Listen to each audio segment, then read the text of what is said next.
ദൂദ്സാഗർ വെള്ളച്ചാട്ടത്തിലേക്കൊരു യാത്രയാണ് ഇന്നത്തെ നമ്മുടെ വീഡിയോ.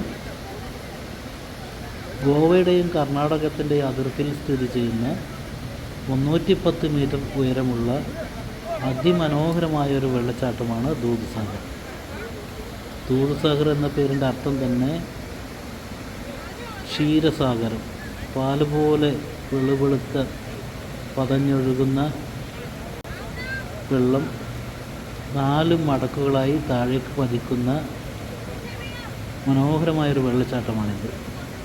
അതുമാത്രമല്ല അതിൻ്റെ പ്രത്യേകത, ഈ വെള്ളച്ചാട്ടത്തിന് കുറുകെ പോകുന്ന തീവണ്ടി അതൊരു അതിമനോഹരമായ അത്ഭുതകരമായൊരു കാഴ്ചയാണ്. തീവണ്ടി വെള്ളച്ചാട്ടത്തിന് കുറുകെ ക്രോസ് ചെയ്ത് പോകുന്ന കാഴ്ച, ഇത് കാണുക എന്നുള്ളത് വളരെ അസുലഭമായി ലഭിക്കുന്ന ഒരു കാഴ്ചയാണ്. ഈ വെള്ളച്ചാട്ടത്തിലേക്ക് എത്തണമെങ്കിൽ ഗോവയിൽ മഡ്ഗാവിൽ നിന്ന് നമ്മൾ കൂലം റെയിൽവേ സ്റ്റേഷനിൽ വണ്ടി ഇറങ്ങണം. മഡ്ഗാവിൽ നിന്നും രാവിലെ 8:10 ഒരു ലോക്കൽ പാസഞ്ചർ വണ്ടി ഇവിടത്തേക്കുണ്ട്. ഇവിടെ വണ്ടി ഇറങ്ങി നമ്മൾ ഇവിടുത്തെ ജീപ്പ് സഫാരി ടൂർ ഓപ്പറേറ്റർമാരുടെ ഓഫീസിലെത്തി ടിക്കറ്റ് എടുത്തിട്ട് വേണം അങ്ങോട്ടേക്ക് പോകാൻ.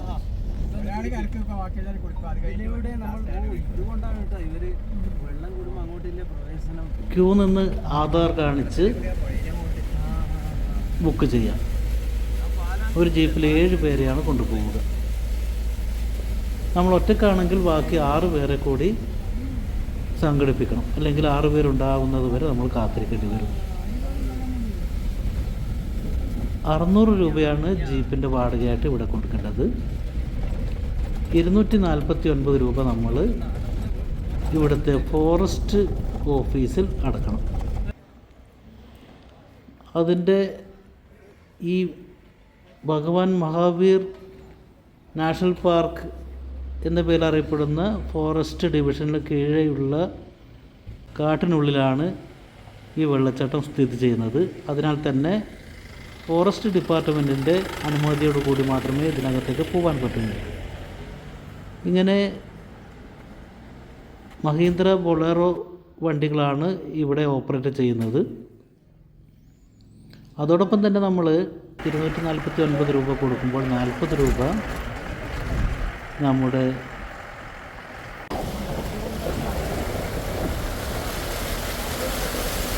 ജാക്കറ്റിൻ്റെ വാടക, ലൈഫ് ജാക്കറ്റിൻ്റെ വാടക.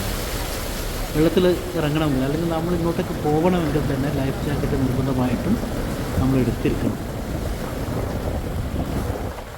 നമ്മുടെ യാത്ര കൊടുങ്കാട്ടിന് നടുവിലൂടെയാണ്. ഏകദേശം 45 മിനിറ്റ് ദൂരം, 12 കിലോമീറ്റർ ഉണ്ട് ഇതിന് കാട്ടുകൂടിലെ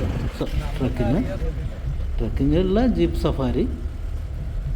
അത് പുഴകൾ നീന്തി കടന്ന് വേണം അങ്ങോട്ടേക്ക് പോകാൻ. ഇവിടത്തേക്കുള്ള പ്രവേശനം ഒക്ടോബർ മുതൽ മെയ് മാസം വരെയാണ്. ബാക്കിയുള്ള സീസണിൽ മഴക്കാലത്ത് ഇങ്ങോട്ടേക്ക് പ്രവേശനമില്ല. കാരണം ഈ പുഴകൾ കയറി ജീപ്പ് പോവുക എന്നുള്ളത് സാധ്യമല്ലാത്തതിനാൽ, അപകടകരമായതിനാൽ അനുമതി നൽകാറില്ല. കാഴ്ചകൾ കണ്ടുകൊണ്ട്, ഇതുപോലുള്ള മനോഹരമായ കാഴ്ചകൾ കണ്ടുകൊണ്ട് നമ്മൾ പാർക്കിംഗ് ഗ്രൗണ്ടിൽ എത്തുകയാണ്. പാർക്കിംഗ് ഗ്രൗണ്ടിൽ നമ്മൾ ഒരുപാട് വാഹനങ്ങൾ ഒരുപോലെ ഉള്ളതുകൊണ്ട് ഇതിൻ്റെ മുന്നിലൊരു നമ്പർ ഒട്ടിച്ചിട്ടുണ്ട്. ഞങ്ങളുടെ ജീപ്പിൻ്റെത് 346 ആ നമ്പർ പതിച്ച് അത് നമ്മൾ നോട്ട് ചെയ്യണം. തിരിച്ച് വരുമ്പോൾ അതിൽ തന്നെ കയറണം. എന്നിട്ട് വേണം നമ്മൾ തിരിച്ചു പോകാൻ. 1.5 മണിക്കൂറാണ് നമുക്ക് ഇവിടെ ചിലവഴിക്കാനുള്ള അനുമതി. നമ്മൾ ഇവിടുന്ന് ഒരു 15 മിനിറ്റ് വീണ്ടും നടക്കണം. അതിൻ്റെ ദൂരെ നിന്ന് നമുക്ക് കാണാം, അങ്ങ് ദൂരെ ദൂദ്സാഗർ വാട്ടർഫാൾ കാണാം. ഇവിടെ നിന്ന് നമ്മൾ കാൽനടയായിട്ട് ഉള്ളിലേക്ക് നടക്കണം. ധാരാളം വിദേശികൾ, നമ്മളെക്കാളും ഇവിടെ എത്തുന്നതും വിദേശികളാണെന്ന് തോന്നുന്നു.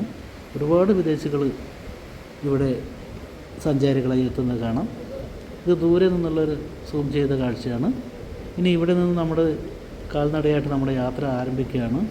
പാർക്കിംഗ് ഗ്രൗണ്ടിൽ നിന്നും പോകുന്ന വഴിക്കൊക്കെ നിരവധി നീർച്ചാലുകളും ചെറിയ തോടുകളൊക്കെ ഉണ്ട്. അതൊക്കെ കടന്നു പോകാൻ വേണ്ടിയിട്ടുള്ള പാലങ്ങളൊക്കെ ഉണ്ട്. അങ്ങനെ നമ്മൾ നടന്ന് ഇതിൻ്റെ താഴ്വരയിലെത്തി ദൂദ്സാഗർ വെള്ളച്ചാട്ടത്തിൻ്റെ താഴെ ഭാഗത്തൊരു തടാകം തന്നെ രൂപം കൊണ്ടിട്ടുണ്ട്. ഇവിടെ ഇറങ്ങണമെങ്കിൽ ലൈഫ് ജാക്കറ്റ് ധരിക്കണം. അങ്ങ് മുകളിൽ നമുക്ക് ദൂരെ വെള്ളച്ചാട്ടത്തിൻ്റെ ഏറ്റവും മുകൾ ഭാഗം കാണാം. ഇത് 4 മടക്കുകളായിട്ടാണ് താഴേക്ക് പതിക്കുന്നത്. അതിനിടയിലാണ് ഈ റെയിൽപ്പാലം കടന്നു പോകുന്നത്. അതിസുന്ദരമായ കാഴ്ചയാണ്. അതോടൊപ്പം ഇവിടുത്തെ വെള്ളത്തിൽ വളരെ സുഖശീതളമായ തെളിനീരൊഴുകുന്ന വെള്ളത്തിൽ കുളിക്കാനും അനുമതിയുണ്ട്. ലൈഫ് ജാക്കറ്റ് നിർബന്ധമായും ധരിച്ചിരിക്കണം. ധാരാളം ആളുകൾ ഇവിടുത്തെ ഈ തടാകത്തിൽ കുളിക്കുന്ന കാഴ്ചകളാണ് നിങ്ങൾ കാണുന്നത്.